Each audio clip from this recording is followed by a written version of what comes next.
Hi families, this is our week at a glance for the 19th through the 23rd.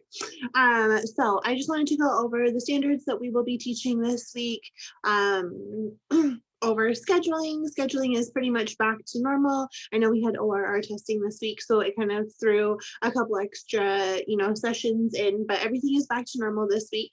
So for EL8, we are going to have the normal daily routines. So they'll have their social emotional daily writing prompts, their daily reading, and then their daily reading response journal. They're also going to have their root and affix work as always. And we are continuing the poetry unit. So last week it was kind of an introduction to everything we will be learning. This week is a lot of applying. So basically the way it's going to work is every day they'll learn a new style of poetry. Miss Bruce and I, who was my practicum student, Thursday was her last day, but we had a lot of fun making videos for the kiddos. So basically they learn what the type of poetry is.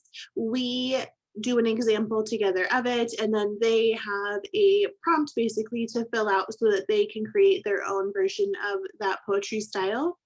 This week we will be doing an acrostic poem, which basically means, say you wanted to take a word like flamingo, and so flamingo would be going in a downwards fashion, and we always tell like kiddos, if you're writing an acrostic poem, that word should be in a different color font than the font that goes sideways. So then basically, so if it's flamingo going downwards, F going across is going to describe flamingos in some way. The sentence just has to start with an F word.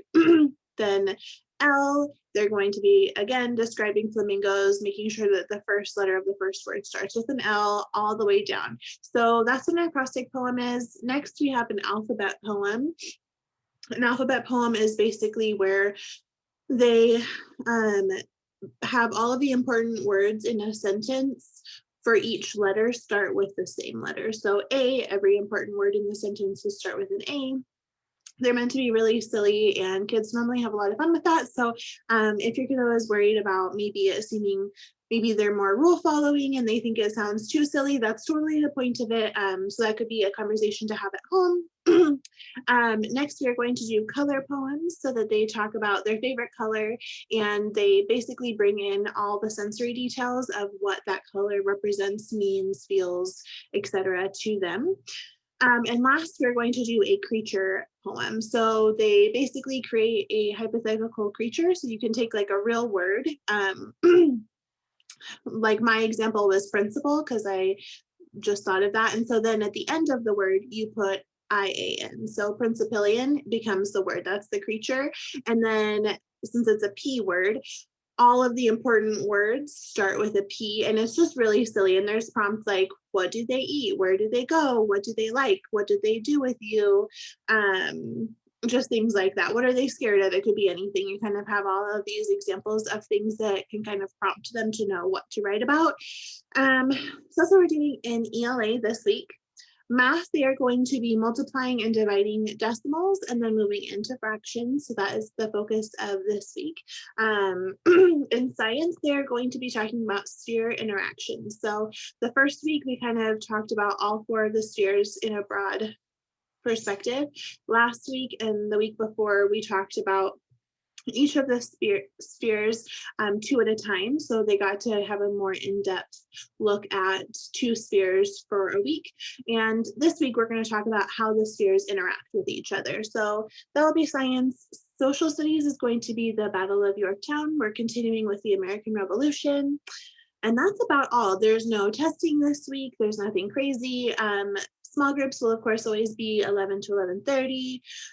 And that's all. That's really all that's coming up. A couple students have mentioned that the mouse on their new laptops was not working after going and playing on, I think it was like Cool Math Games or something online, which I know is a resource that has been used for a long time. And I think kiddos just enjoy it because it's a lot of math games. It's kind of a lighthearted thing to do.